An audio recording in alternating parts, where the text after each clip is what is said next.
Magandang araw mga kaibigan. Bigyan natin ng reaction, opinion itong post ng News 5. Grabe ang News 5 oh. Wala siyang kabali-balita tungkol sa pasabog ng 18 Marines. Ngayon, ang ipinopost niya, yung mga denial ng mga nasasangkot na deliveran ng maleta. Ito, walang katotohanan. Mariing itinanggi ni dating ACT Teachers Party List Representative Franz Castro ang aligasyong nakatanggap umano siya ng maletang may lamang pera. Ito ang kanyang statement. Nabigla po ako na nasama kaming mga makabayan dyan sa sinasabing nakatanggap daw ng maleta. Nabigla.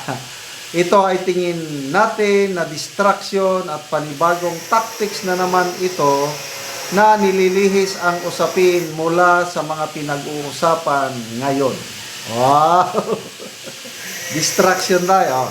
Ito yung isa pang statement niya. Talagang dinidinay po namin ito at walang katotohanan yung mga nabanggit sa joint affidavit na iyon na unsigned. Ay nako po. Auntie, pareha silang auntie. Yung isa, Auntie Claire. Ito naman si Auntie Franz. Auntie Franz, ang nakita mong naipost siguro, yung walang pirma. Kasi by pages yan. Kailang makapal na affidavit yan. I think, how many pages? Yung listahan, kung nasaan yung mga pangalan, nasa page 15 or 16. Nandiyan yan. Kailang, doon sa pinaka-last, dahil joint affidavit, nandun yung perma ng 18 ex-Marines. Kaya Auntie Claire, Auntie Franz, may perma po yon. Hindi pwedeng walang perma. So, again, normal yan, iti-deny. Kailang ako, hindi na rin ako nabigla na ganyan nakatanggap sila. Kasi yung 19th Congress, maganda ang samahan ng Speaker of the House, si Romualdez, at yung Makabayan Black. So maganda yung samahan. Yung maraming mga, ang umaatake sa mga Duterte noon itong Makabayan Black. Na tuwan-tuwa sila dahil kahit hindi sila utusan, yun ang gagawin nila. Nandyan pa ang Martin Romualdez nakakampi. Di, doble saya. So, deny to death. Kailang depende sa taong bayan ngayon kung maniniwala pa sila itong denial ng Makabayan Black kasama si Castro. Tignan natin ang nag-react 8,600 po ang nag-react. 8,000 po ang tumatawa. 152 ang galit. 451 lang ang nag-like o naniniwala sa kanya. So, sa kanila, Makabayan Black. So, ilang percent yan? Halos 95%. Hindi naniniwala. Yung 5% lang ang nag-like. Grabe. So, hindi nyo na po maluloko ang taong bayan. Dahil age of social media na ngayon, ang dami nilang sources ng information, ang daming platform, makakapanood yung netizens, mai-inform sila, makakagawa ng informed decision yung taong bayan. Ang labanan ngayon is court of public opinion. Pabayaan lang muna natin yung korte kasi sa korte kailangan mo ng ebidensya. Kailangan yung inilabas ng mga Marines kahapon, ex-Marines, maraming pictures May mga videos pa. So, mas matindi ito ngayon, tong pasabog ng 18 Marines, kumpara noon kay Master Sergeant Orly Gutesa, nag-iisa lang siya. Wala siyang inilabas na mga picture o But, marami sa atin naniwala. Ma-feel mo yung sinseridad ni Master Sergeant Gutesa. Kaya, sumaludo tayo sa kanya. Although iba naman ang dating kay Senator Ping Lacson, binaliwala. Sina Erwin Tulfo, binaliwala. By the way, Erwin Tulfo kasama rin sa listahan. Si Senator Soto kasama rin sa listahan. Hanggang ngayon, di pa nagsasalita si Senator Soto. Oh.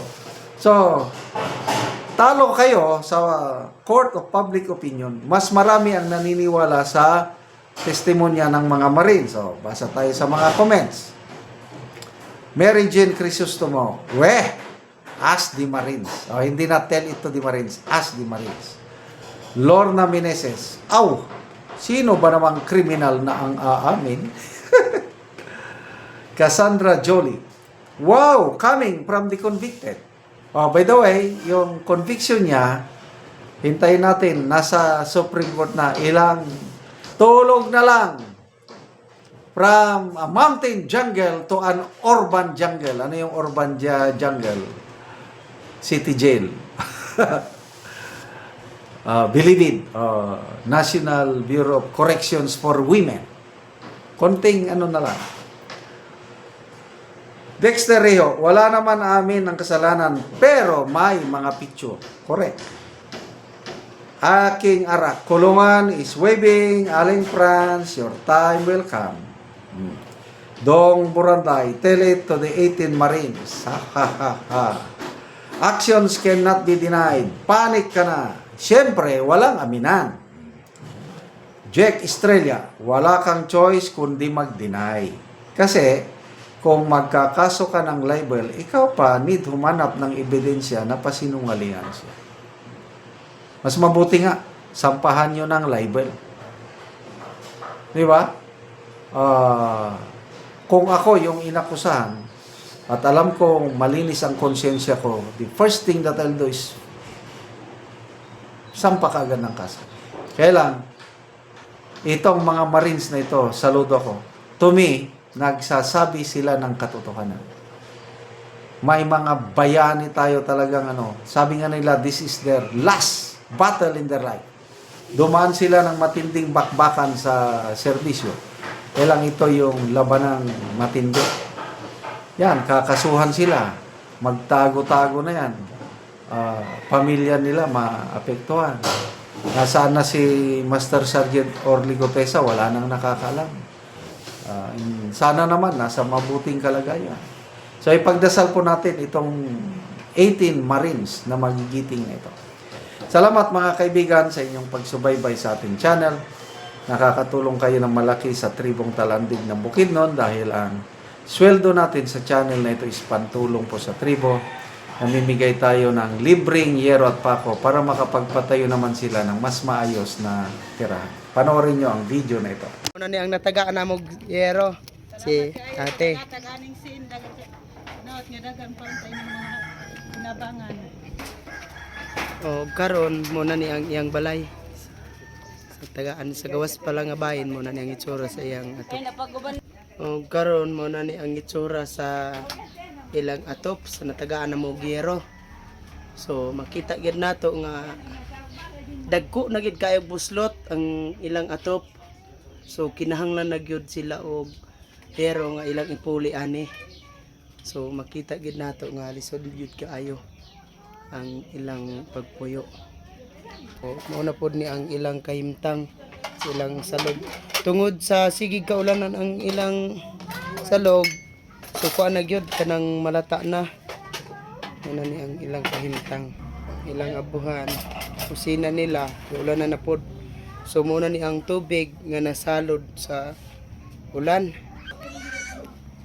Mga karaan na gid kayo nga yero. Karon ate, pila na ni katuig ang inyong balay, ang inyong atop nga yero nga inani na gyud ang hitsura dako na kaayo og mga buslot. 10 years na ni. So 10 years. Ngano man sa kadugayon wala gyud mo na kapalit og yero para lang nga makaatop mo. Tungod kay ang among kita igora mang gidkuan igora sa mong kadadlaw nga panginahanglan sa among pagkaon. So taman ra gyud mo sa pagkaon. So dili na wala gyud mo na kuan wa day budget. wala gyud may naka-budget para lang nga makaatop mo. So unsa day ang trabaho sa imong bana? Kuan ra farmer. Mag-uuma lang. Mag-uuma. Oo, so lisod gyud. So, Sura. mm, Dagang salamat sa Ginoo ug sa nagtabang ani nga sa sin karon makaayo na maayo na gid ang mga buwan. so dili na. Gid mi matuluan. Oo. So salamat. Salamat. Mm.